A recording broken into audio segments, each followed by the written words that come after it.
I wasn't supposed to be in that house anymore. The lease had long expired, the walls had seen better paint, and the floors creaked like old bones complaining. But I'd returned for one reason: to prepare it for the new tenants. A young couple, newly engaged, were moving in next month. The irony didn't escape me. It was in the process of cleaning that I found it. I had moved the bookshelf in the study, something I rarely did back then. It was heavier than I remembered. Behind it, tucked between the baseboard and the wall, was a folded envelope sealed shut with yellowed adhesive. The edges were dusty, curled inward like a long-forgotten regret. The handwriting on the front stopped me cold. My ex-fiancé name. But it wasn't addressed to me. That alone should have been enough reason to walk away, to put it back and pretend I never saw it. But my fingers had already betrayed me, trembling as they brushed the surface of the envelope. I hadn't said his name out loud in years. I hadn't let myself think about him in more than passing, not since the wedding that never was. I sat down on the edge of the empty fireplace and held the letter in both hands. My thumb hovered over the seal. A whisper of hesitation passed through me, like a warning. He left me 2 weeks before we were supposed to say I do. No calls, no explanation, just silence, and a vague email that said he needed time to figure himself out. I had waited, cried, called, begged, and eventually I moved on, so I thought. But here was this letter, buried behind a piece of furniture, meant for someone else, not for the woman he left behind in a white dress, not for the woman who cried herself to sleep for months. Numberdation. This was meant for the person he truly owed an explanation to. I opened it anyway. The paper inside was soft with age, but the ink remained sharp. His handwriting still the same slanted strokes I once memorized. On birthday cards and notes left in the fridge flowed across the page in a rhythm too deliberate to be casual. I'm sorry I didn't have the courage to do things the right way, it began. The rest of the words blurred, not because I couldn't read them, but because my mind was too focused on the initial sentence. One that, for a fraction of a second, felt like it was for me. A private apology, a glimpse into his side of the story. But as I read further, I began to feel the shift. The way he spoke of the nights we shared before anyone knew, the secret smiles during group dinners, and the way he never wanted it to happen this way, but couldn't stop falling. I wasn't in those nights. I wasn't in those dinners, and I had never been a secret. This letter wasn't about me. It was about someone else, someone who had been a part of his life while he was still engaged to me. Someone he had whispered to when I was asleep beside him.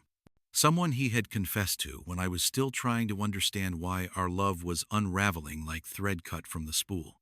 I kept reading, but the words turned colder. Not because of what he wrote, but because of what I was starting to understand. This letter wasn't just an apology. It was a confession. And the name he mentioned next sent a chill down my spine that hasn't left me since. But that comes later. For now, all you need to know is this. I found my ex-fiancé's apology letter. And it wasn't meant for me. We had been together for 5 years. The kind of relationship that looked polished on the outside, Instagram perfect, polished smiles at dinner parties, inside jokes whispered at weddings, matching holiday sweaters. People told us we were meant to be. I believed them. I needed to. I met Andrew during my 2nd year working at the firm. He was charming without effort, a quiet confidence in a room full of men who loved the sound of their own voices. I remember our first conversation. It was raining. I had spilled coffee on a client file, and he offered me his umbrella, even though he looked like someone who had never had a hair out of place. We ended up sharing that umbrella for 3 blocks in coffee afterward. It wasn't a dramatic beginning, just real. That was what I thought made us different from other couples, our realism. We weren't flashy. We weren't obsessed. We just worked. He was steady where I was anxious. I was expressive where he was reserved. Our differences felt like puzzle pieces, oddly shaped but fitting in some unexplainable way. When he proposed, it wasn't some grand spectacle. It was a rainy Sunday morning. We were making pancakes, barefoot in the kitchen. He reached into the cupboard for the syrup and pulled out a small velvet box instead. I cried with batter on my hands. We bought the house together 6 months later, a modest place with creaky floors, tall windows, and enough space to grow. We painted the bedroom ourselves. We argued about curtain colors. We hosted our first Christmas with mismatched chairs and burnt turkey. I remember watching him hang the lights outside in the freezing cold, his nose red, his laugh echoing in the yard, and thinking, this is what love looks like. This is forever. When I say there were no obvious signs, I'm not lying to you. There was no other toothbrush in the bathroom, no lipstick stains on collars, no whispered phone calls after midnight. He was home on time, made me tea when I stayed up late working, kissed me on the forehead before leaving for work every morning. If there were cracks, they were hairline fractures too fine to see, too subtle to trace. But now, looking back, I realize that perfection often masks the most practiced lies. Everyone around us bought into the illusion. My parents adored him. My sister called him her dream brother-in-law. Even my college best friend Emma joked that I'd won the lottery. She said it with a wink and a smile that I now dissect over and over in memory. Emma had been my friend since freshman year. We were roommates during our first year, survived heartbreaks, hungovers, and horrible professors together. She was there when I first told her about Andrew. She was there when we moved in together. She helped me choose the wedding dress. She cried when I said yes. She was always there, even in places she shouldn't have been. The wedding was scheduled for late September. Fall leaves, a vineyard venue, deep burgundy bridesmaid dresses. We had planned every detail meticulously, Andrew, more passive than enthusiastic. But I chalked it up to him being laid back. Not everyone gets giddy over floral arrangements. I remember thinking, he's nervous. That's normal. Men always panic before the big day. What I didn't know then was that he wasn't panicking. He was preparing. 2 weeks before the wedding, I came home to an empty house. His car was gone. His clothes were missing. There was no note. Just a single email that arrived 3 hours later, typed so formally it might as well have come from an HR department. I'm sorry. I need time to figure myself out. I can't go through with the wedding. Please don't contact me.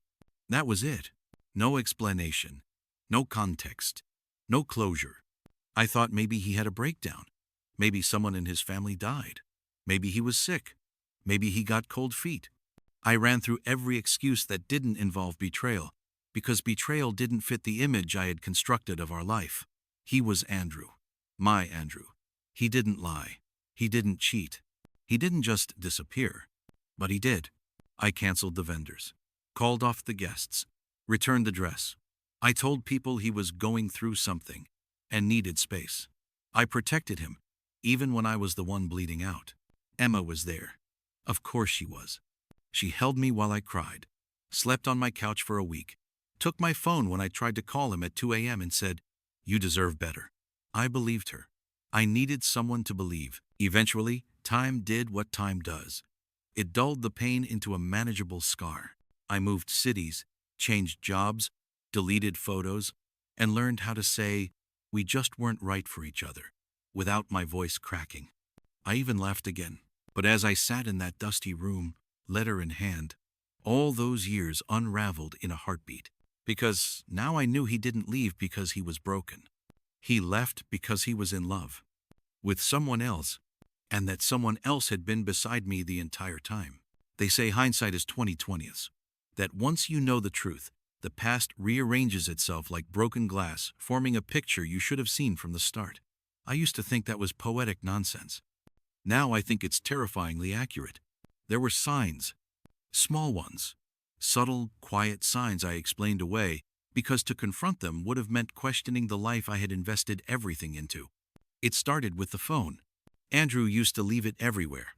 On the nightstand, the kitchen counter, sometimes even in the bathroom. Unlocked, casual, transparent. But about a year before the wedding, he started keeping it closer. At first, I thought it was because of work, he said. A new manager was being particularly annoying, sending emails at ungodly hours. Fair enough.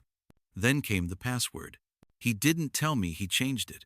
I noticed when I tried to check the time on his phone one morning, like I always did. It was locked. I asked about it, teasingly, not accusing. He smiled. New security policy at work. I laughed. You think someone's gonna steal your fantasy football stats? He chuckled. You never know. I let it go. Later, I saw him delete a message before responding to it. He said it was spam. I nodded. I wanted to believe him. That was the thing. I didn't just love him. I trusted him. That was my first mistake. He also started working late more often. Meetings ran over. Traffic was bad. A coworker needed help with a project. He'd walk through the door after 9 p.m., tired, sometimes with food already eaten. I once offered to pack dinner for him, and he said no. He preferred to grab something quick between tasks. It wasn't that I thought he was lying. It's that I convinced myself he couldn't be. There was one night, though, that stuck with me even then. We were supposed to meet at Emma's apartment for a game night. It was our little ritual: pizza, wine, Cards Against Humanity, the same group of 6 every other Friday. Andrew texted he was running late. I assumed work again. But when he arrived, he looked off. His hair was damp, like he had just showered. His shirt was different from the one I saw him wear that morning. Emma opened the door when he knocked. Their eyes met for a second too long. Nothing dramatic, nothing obvious, just long enough for something unspoken to pass between them. I saw it, and I buried it. I told myself I was being paranoid, that I'd watched too many movies, that I was exhausted. I smiled and poured him a drink. Emma sat beside me all night, laughing, playing the perfect best friend. Andrew rested his hand on my leg and squeezed it once, reassuringly. Now, I think he was trying to keep me from slipping away. There were other moments, flickers I brushed aside. A conversation cut short when I entered the room. A look of guilt I caught on Andrew's face when I asked him if he liked my new dress, one Emma had helped me choose. Emma once joked, after too many glasses of wine, "If you ever dump him, I'm next in line." We all laughed. I laughed the hardest, because who would believe your best friend could say something like that and mean it? It's funny how much we overlook in the name of comfort, how willingly we blind ourselves to inconsistencies just to protect a narrative we've built so carefully. I thought being understanding made me strong, that giving him space, trusting his silences, accepting his changes without question, made me a good partner. What it really did was make me easy to deceive. The hardest part isn't the betrayal itself. It's realizing you helped write the story of your own undoing. That every moment you defended them was another stitch in the wound they were quietly sewing beneath your skin. I used to think about those days like puzzles with missing pieces. Now I see I had all the pieces the whole time. I just refused to put them together. And when I finally did, years later, sitting in that dusty living room with a letter in my lap and a name I wasn't supposed to read, the picture that formed was one I could never unsee. I didn't read the whole letter the first time. I couldn't. The moment I saw her name, I dropped it like it had burned me. My hands shook so violently I thought I was going to be sick. I walked out of the room, into the cold hallway, the smell of dust and old paint making it hard to breathe. I leaned against the wall and closed my eyes, praying I had read it wrong, that my brain had substituted a name out of some sick, trauma-induced confusion. But when I returned, when I picked it back up with trembling fingers and forced myself to continue reading, I knew I hadn't imagined anything. The letter was real, and it was meant for Emma. Her name wasn't written on the envelope. There was no "to Emma" on the front, but the contents left no doubt. It was her. Every line, every word pointed to her. I unfolded the letter again, carefully, like it might disintegrate under the weight of what it carried. The paper was soft, worn by time and secrets, but the ink hadn't faded. His words remained strong, deliberate, and far too intimate. I should have told her. I know that now. But I didn't have the strength to face the storm I created. So instead, I ran. I left her without answers. I left you without closure. He didn't even say my name. Just Herr. I wasn't even given that small dignity. What we had wasn't a mistake. It wasn't just one night or one moment. It was real. And you know that. We tried to bury it. We tried to pretend. But it never went away. Not for me. I stopped breathing. I still remember the look on your face the morning after the cabin trip. You asked me if I regretted it, and I lied. I told you it was a fluke, that it couldn't happen again. But I never meant it. Cabin trip. I remembered that weekend. I was sick. I had food poisoning and couldn't go. Emma had offered to go in my place, said I shouldn't let Andrew cancel just because I couldn't make it. You two deserve a break, she said, smiling. Go anyway. I'll come along so it's not weird. I told her I trusted her with my life. Apparently, I did. I kept thinking I could compartmentalize, that I could marry her and still hold you in this secret place inside me where no one else could go. But that wasn't fair to either of you, especially not you. A part of me laughed out loud. The audacity. He was trying to make this sound noble, like he had been caught in some Shakespearean tragedy. But this wasn't tragic. It was calculated. It was betrayal dressed in flowery language and cowardly romanticism. You were always the one I couldn't let go of. Even when I tried. Even when she was planning the wedding and asking me about table linens. I was thinking of you. I dropped the letter again. Table linens. That's what I was to him? The woman with the checklist? While he lived a parallel fantasy with my best friend? I picked the letter back up, hands steadier now. Not because I was calm, but because something inside me had snapped. Some numbness had settled in. Like my body knew I needed to finish this before I collapsed. I know I hurt you too. You told me this would end badly, and you were right. But I didn't expect it to end like this. I didn't expect to leave without saying goodbye. I didn't expect to still dream about you. I loved her, but I loved you differently. There it was. A sentence that shattered me more than anything else. I loved her, but I loved you differently. As if I were the safe option, the public-facing love, the structured life partner. And Emma, she was the wildfire he chose to dance in when no one was watching. I kept reading. I don't expect forgiveness. I don't even expect you to respond.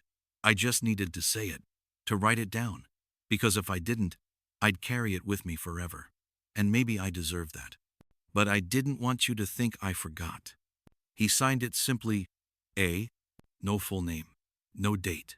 But based on what he referenced, it had to have been written shortly after he left, probably within weeks. So he hadn't disappeared to find himself. He had disappeared to avoid me, to avoid confrontation, to avoid accountability. And the worst part? I had spent years blaming myself. Maybe I was too demanding, too intense. Maybe I rushed him into marriage. Maybe I wasn't affectionate enough, funny enough, free-spirited enough. Emma was all those things. She was the kind of woman who danced barefoot in the rain and made pancakes at midnight. She was spontaneous, alluring, unpredictable. I was stable, solid, the planner, the wife material. And apparently, that made me expendable. I folded the letter carefully, methodically, like one would fold a flag at a funeral. There was no one to show it to. No one who hadn't already known. Because that was the part I hadn't fully admitted until now. Someone must have known. Maybe not everything, but enough. There was that one time my sister asked me, weeks after the wedding was canceled, "Are you sure there wasn't someone else?" Her tone had been too careful. Or when my mother, normally the queen of speculation, said, "Maybe it's better this way," with a strange kind of finality in her voice. Like she knew something I didn't. Emma herself had once told me, months after he left, "Closure is overrated. You don't need to dig through someone else's garbage to feel clean again." I had thought she meant to protect me. Now I wondered if she was protecting herself. The walls of that house suddenly felt closer, the air thicker. I stood up, walked to the window, and opened it with both hands. The breeze slapped me in the face, cold and honest. I welcomed it. Below me, the street was quiet. The world continued. People walked dogs. Children laughed in the park nearby. A car drove past playing a song I didn't recognize. Life moved on. But inside me, something had shifted. This letter, this apology, confession, excuse, had unearthed a version of my life I never knew existed. A life where I had been the outsider to my own love story. And there, beneath it all, buried in careful penmanship and cowardly confessions, was the undeniable truth. He didn't just leave me. He chose her. I didn't sleep that night. After reading the letter, I sat on the floor of that old house until sunrise, knees pulled to my chest, the folded paper resting on the hardwood beside me like a corpse that wouldn't disappear. My mind ran in loops, reading and rereading the same lines in my head, looking for a way to misunderstand what I had already accepted. He loved her. He left me for her. And now, I had to face who she truly was. Emma. The name alone felt poisonous now. But a part of me, some stubborn, wounded part, still wanted to believe I was wrong, that I had misread the clues, conflated the past, made assumptions fueled by heartbreak and humiliation. So I started digging. I wasn't looking for closure anymore. I wasn't looking for proof to confront her. I was looking for sanity, for clarity. Because if this was true, if Emma had truly been the woman behind the betrayal, then everything I believed about loyalty, friendship, and family would shatter beyond repair. I opened my old laptop. I hadn't touched it in years. It still had a sticker of our college mascot on the lid, faded and peeling at the corners. The battery was dead.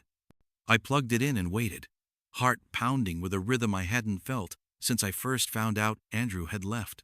It booted up. I opened the photo folders. I still had an entire album labeled Engagement, Wedding Prep. I clicked through it, one image at a time. The fittings, the venue visit, the cake tasting.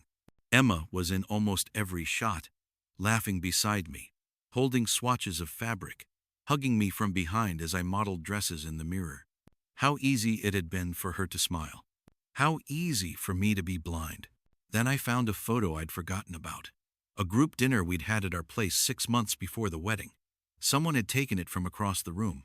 Maybe my sister. In the image, Emma and Andrew were seated next to each other, angled slightly away from the table, mid-conversation. The rest of us were laughing, holding drinks, but they were locked in their own moment. His face was soft, attentive. Hers was tilted slightly upward, smiling not wide, but intimately. That wasn't a look exchanged between friends. That was a look exchanged between people who had secrets. I zoomed in. I stared at the lines in their expressions, the way her hand casually touched his sleeve. I remembered that night. Emma had stayed late to help me clean. Andrew had gone to bed early, claiming a headache. I hadn't thought anything of it. Why would I? I trusted them both. Then another memory surfaced. A weekend trip to the lake house. We had all gone, me, Andrew, Emma, and 2 others. At some point, I'd gone for a walk by myself to clear my head. When I came back, Emma was sitting alone on the porch, her hair damp, her cheeks flushed. Andrew was inside making drinks. I asked if she'd gone swimming. She said yes. But later, Andrew told me they hadn't left the house. I had brushed it off. Now I couldn't. I opened my messages. The old group chat was still there. Bridesquad.swad. I clicked through, scrolling past the laughter, the excitement, the planning. Then I saw something that made my chest tighten. A message from Emma, sent 2 weeks before the cancellation. Hey, just wanted to say you've been an absolute rock through all this planning. I know Andrew's been distant lately, but that's probably just pre-wedding nerves. You've got this. He loves you. We all do. I remembered crying when I got that message. Now I saw it for what it was. Deflection. A preemptive strike. She was planting reassurance like a smokescreen, hoping I wouldn't see the fire she had helped ignite. Her words felt rehearsed now, polished, controlled. I checked the date again. That same weekend, Andrew had gone on a work retreat. Emma had gone to visit her cousin. I hadn't connected the dots because back then, there were no dots to connect. But now, with the letter in hand and memory sharpened like a blade, I saw the whole picture. And then came the final confirmation. I searched my email. A folder labeled Vendor Contacts still held the master guest list for the wedding. I opened the spreadsheet. I don't know why some part of me needed to stare at the names. Maybe to see if it would still feel like mine. I scrolled down to Emma's contact info. And that's when I saw it. Her email, mholloway27 at, and directly beneath it, a backup number I didn't recognize. I copied it, pasted it into a search bar, prayed it would mean nothing. But it did. That number had been linked to a private Instagram account, one that wasn't under her name. No profile photo, no bio, just a handful of posts, all hidden behind a private wall. But the profile picture, that tiny, almost imperceptible thumbnail, it was the same photo I had found tucked in the letter Andrew holding a glass of wine. Emma's head resting against his shoulder, eyes closed, smile subtle. The image wasn't public. I had never seen it before, but they had kept it. They had kept something. I felt my throat close. My stomach churned. It was no longer a theory, no longer a possibility. Emma was the one. Emma was the woman Andrew had written to, the woman he had loved, the woman he had chosen instead of me. And she had walked beside me through every step of my unraveling, my wedding dress fittings, my breakdown after he left, my months of silence. She hadn't just betrayed me. She had performed the role of best friend while doing it. And worse, she had done it so well, I had applauded her for it. I stared at the screen, a deep chill spreading from my chest outwards. What do you do when the person you love betrayed you? What do you do when the person you trusted enabled it? And what do you do when the two are the same? Anger doesn't always come screaming. Sometimes it arrives in silence. I didn't throw things. I didn't cry. I didn't even scream her name into the void, though I wanted to. Instead, I cleaned the house, top to bottom. Every drawer, every shelf, every corner that hadn't seen light in years. I scrubbed until my skin was raw and my breath came short. I organized boxes like I was preparing for war, because in a way I was. Not a war of revenge. Not the kind where you show up unannounced and demand answers. I didn't want confrontation. I wanted control. For the first time in years, I didn't want apologies or explanations or even justice. I wanted clarity. And more than anything, I wanted distance. But not before I did what I needed to do. I didn't know exactly what that was yet. But I was going to find out. I returned to the envelope. There was something stuck behind the letter. A second piece of paper. Folded, smaller, more rushed. I hadn't noticed it before, probably overlooked it in my panic. It was a printed receipt. From a storage unit. Paid 6 months after our wedding was supposed to happen. Under Andrew's name. The address was only a few blocks away. I sat there, holding the receipt like it was a map to something I hadn't allowed myself to imagine. If he had gone to the trouble of hiding the letter behind a bookcase in my house, what had he chosen to store away in a place I had no access to? My mind spun with possibilities. Love letters? Gifts? Photographs? A second life? I didn't hesitate. I grabbed my keys and drove. The building was one of those gray windowless facilities that looked like they could be storing anything from furniture to secrets. I walked in, heart steady, voice calm, asking to check on a unit. My partner might have left something in. The clerk barely looked up. Name? I said it. Andrew's full name, with just enough ease to sound practiced. She checked her system, nodded. Yeah, 2B. Still active. Monthly autopay. You got a key? I didn't, but I had his birthday. The last 4 digits of his old number. I guessed the combination. It opened. Inside was a world I hadn't seen before, or rather a version of our world, frozen in time. Our old couch, a box labeled guest list, a stack of wedding programs, never used, a silver frame with a photo of me in my bridal shower dress, laughing, unaware. And then, tucked in the back corner, a smaller box labeled in his handwriting, private. I didn't ask permission. I opened it. Inside were a handful of things. A bottle of perfume I'd never worn, a set of postcards from Florence, a journal, and at the bottom, a photo. Him and Emma. Not the photo from the hidden Instagram. This was earlier. Pre-wedding. They were on a boat, her legs draped over his hand resting on her bare knee. She was wearing my sunglasses. He was wearing my necklace, the one I gave him for our 1-year anniversary. My hands didn't tremble this time. I simply took the photo, placed it back in the box, closed the lid. I didn't need more proof. I had enough to burn an entire chapter of my life down. But I didn't want fire. I wanted control. So I began the slow process of removing him from every file, every account, every trace of my life that still bore his name or influence. Old insurance policies, a forgotten joint bank account with $63.41 left in it, a Spotify family plan. I closed it all, one by one. Methodically, I gathered every wedding document still in my possession and shredded them. Every photo I hadn't already deleted, every note, every invitation sample. I boxed up the dress still in storage and dropped it off at a donation center with no note, no explanation. It wasn't vengeance. It was liberation. I contacted my lawyer, yes. I still had one on retainer from when I almost bought a second property under both our names. I told him to double-check that Andrew's name had been removed from all property agreements.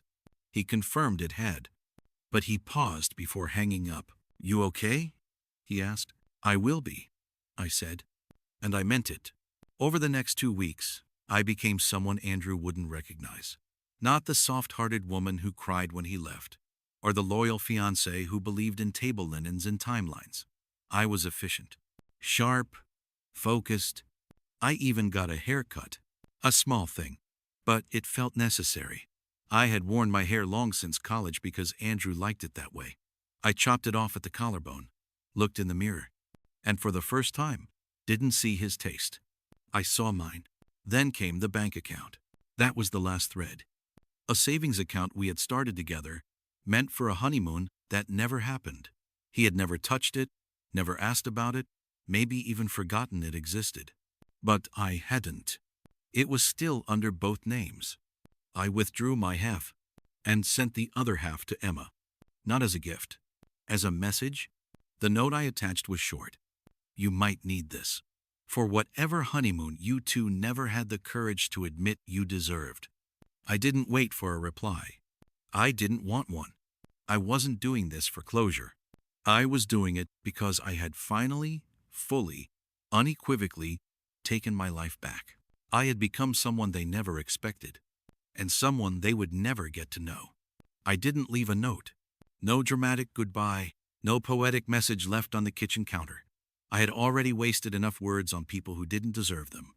This time, I let silence do the talking. It was a Tuesday. The sun was out, but the sky felt pale, like someone had turned the contrast down. I woke up early, not because I couldn't sleep surprisingly, I had slept through the night, but because something in me was already moving forward, like a train leaving a station with or without my permission.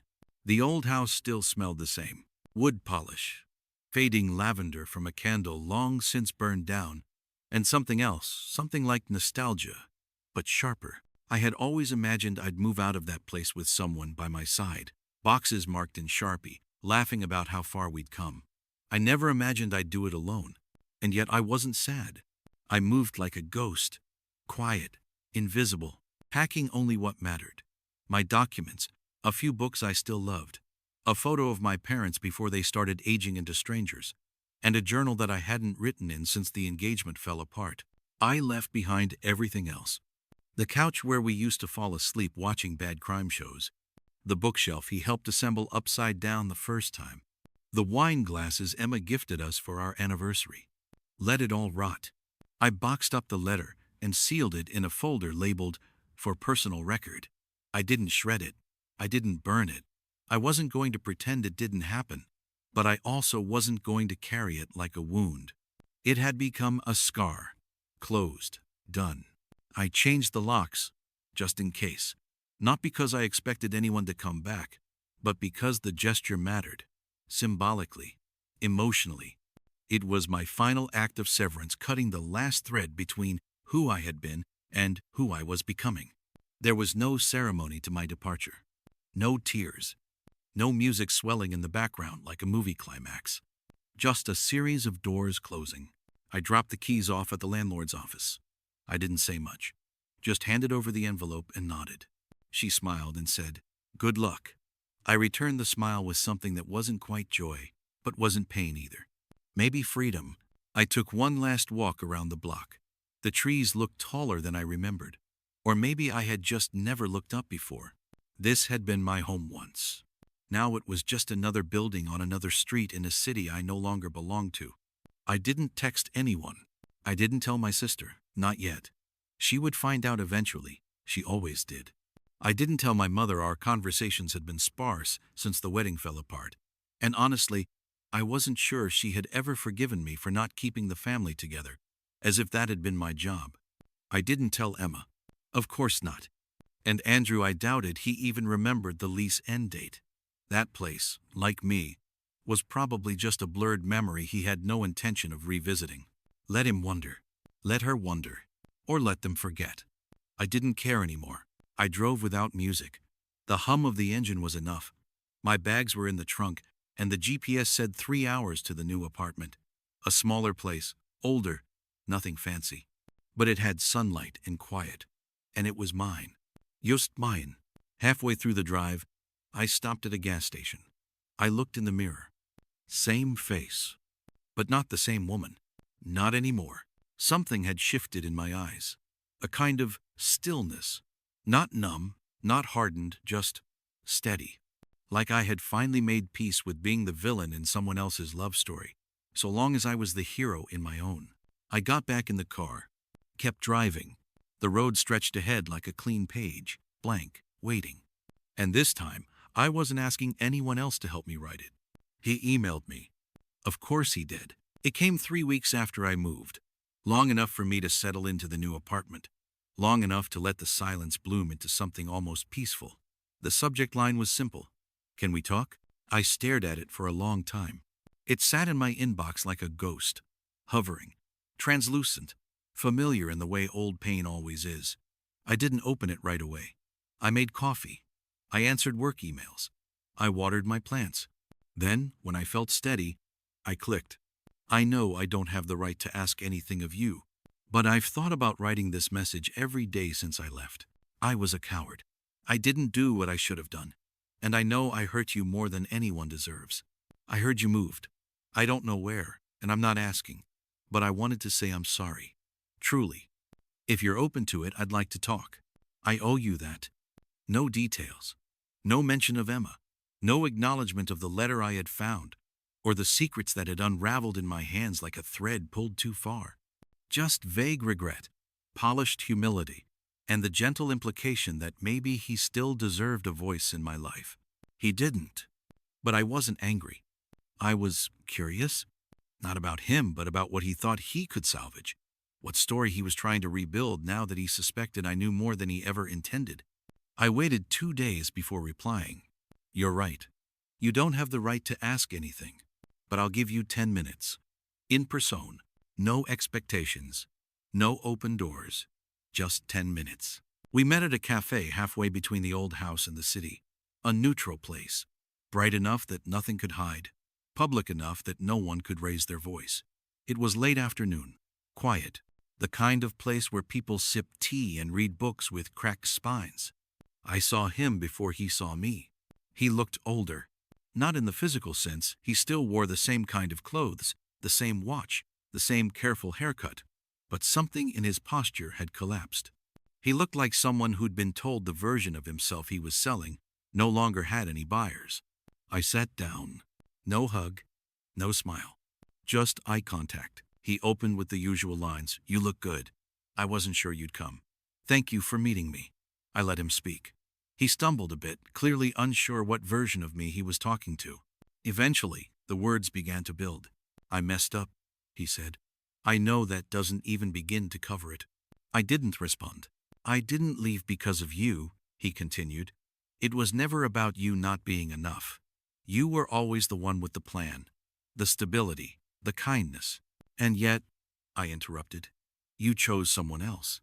He flinched, just slightly. "It wasn't that simple," he said. "It never is," I replied. There was a pause. He looked down, then back up, this time more deliberate. "I loved her differently," he said. The same line from the letter. I almost smiled. Almost. "You know," I said, "I found the letter. The one behind the bookshelf. The one you wrote to her." His face went pale. Truly pale. Not shocked, he had suspected, but the confirmation gutted him. "I didn't know you'd ever see it," he whispered. "Of course you didn't," I said. "You never expected me to know any of it. That's how you lived, splitting your truths between two people and praying we'd never compare notes." He swallowed hard. "I never meant to fall for her," he said. "It just happened. And then I panicked. I didn't know how to undo what I'd done." "So you ran," I said. "Yes." I leaned back in my chair, arms crossed. The sunlight was warm against my shoulder. "Let me guess," I said quietly. "Now she's gone too." He didn't answer. He didn't need to. The silence between us answered for him. Emma had left him, or perhaps he had finally realized that, whatever they had, wasn't built to survive the truth. That the kind of love born from betrayal carries a rot too deep to ignore. You don't need to explain, I said. Not anymore. I'm not angry. I'm not here to scream or cry or ask why. Then why did you come? He asked. I looked him in the eyes. To watch you try to rewrite the story. To see the version of me you think still exists. The girl who waited by the phone. The one who defended you to her family. The one who didn't see it coming. I leaned forward, voice soft but deliberate. She's gone. You helped kill her. He blinked. I'm not here to forgive you, I said. I'm here to tell you that you don't matter anymore. Not like that. Not in a way that gives you power over my memory. I stood up. I hope whatever you were chasing was worth it. He didn't follow me out. Didn't try to stop me. Didn't call my name. Just sat there, hands folded, looking like a man who had finally realized the door wasn't just closed, it had vanished entirely. I stepped into the street, the late-day sun casting long shadows. I breathed in deep. And for the first time in years, it didn't hurt to let go. She didn't expect me to show up. I could see it in her eyes, the flicker of fear behind the polished confidence, the way her fingers curled slightly around the edge of her coffee cup when I walked through the door. Emma had aged too. Not much. Just enough. Her hair was darker now, shorter. She wore a blazer over a white blouse, trying to look put together. But nothing about her could hide the fact that she had always been a woman who lived in borrowed warmth. And I had stopped lending mine a long time ago. She stood to greet me. I didn't offer a hug. You wanted to talk, I said, taking the seat across from her. Yes, she replied, voice quiet. I wasn't sure if you'd come. I almost didn't. She swallowed, then glanced around the cafe like she hoped someone else might rescue her from the weight of what was coming. But no one would. Not this time. I don't know how to start, she said. Try the truth. Emma exhaled. What we did, it wasn't planned. I never meant to fall in love with my fiancé, I interrupted. Sleep with him behind my back? Pretend to be my friend while you help destroy my life? She blinked hard. The veneer cracked. I didn't mean to hurt you, she whispered. But you did. I was confused. He made me feel seen, and I didn't. Spare me, I said, sharper now. You weren't confused. You were selfish. There's a difference. She looked down. I didn't expect it to go that far, but it did. Silence stretched between us. I could feel the weight of it settling in, pressing down on the table, the chairs, the years. I wanted to scream once, just once, not to release pain, but to echo all the silence I had swallowed when she stood beside me in dress fittings and secret guilt. But I didn't. I had more power and stillness now than she ever had in her feelings. You held my hand when I cried about it, I said slowly. You told me he was probably just scared. You said I deserved better, all while knowing you were part of the reason he left. Emma's eyes shimmered. I hated myself for it. Number you hated getting caught. Her lips parted, then closed again. I'm not here for an apology, I said. I'm not here to relive it or to understand it. I've done all that work on my own. She nodded, as if she already knew that. Then why are you here? She asked. To tell you that you're not forgiven. Her breath caught. I don't hate you, I continued. I don't spend my days thinking about you. You don't haunt me. But I need you to know that you don't get to rewrite this. You don't get to walk away thinking time softened it all. That you were a victim of circumstance. Emma looked smaller now. You knew what you were doing, I said. And you did it anyway. I stood.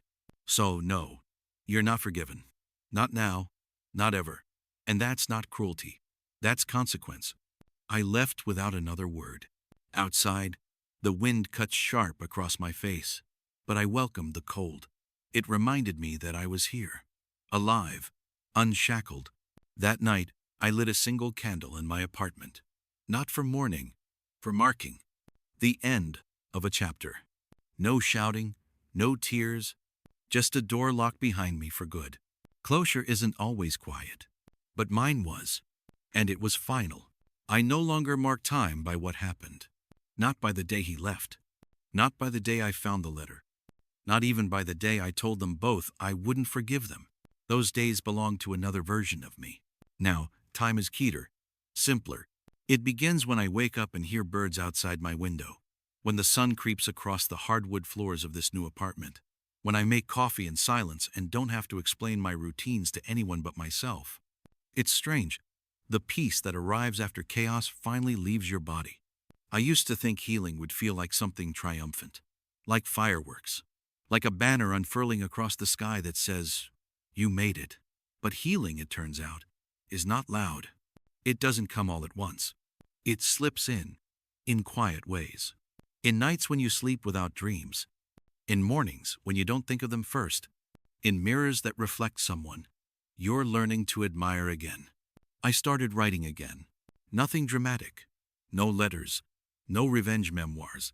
Just pages, blank ones, full of observations, thoughts, plans, things I want to try, places I want to see, books I want to read. I don't write about him or her. I don't need to anymore. They don't belong in this version of my story. I joined a pottery class. I go to the movies alone. I walk in the rain without an umbrella. I'm not trying to prove anything. Not to him. Not to her. Not even to the old version of me who once believed in the promise of a future shared with people who turned out to be ghosts in daylight. No, this is just for me. A future where I get to choose the paint color without compromise. Where I spend Sundays the way I want, not waiting for someone to come home. Where silence is no longer a punishment but a luxury. Sometimes, people ask if I'm seeing anyone. I say no, and I smile when I say it. Because for the first time in a long, long while, I'm not trying to be someone's dream girl, or someone's safe choice, or someone's stepping stone to figuring out who they really are. I am mine, entirely, and that is more than enough. I still have the letter. It's in a locked box, buried in the back of my closet. Not out of sentiment, but as a reminder. Not of who he was, but of who I became after. I haven't opened it since that night. I don't need to. Because everything I didn't say back then, I've lived since. He left me out of his plans. She stole what wasn't hers. But now my future plan finally includes me. Completely. Irrevocably. Unapologetically.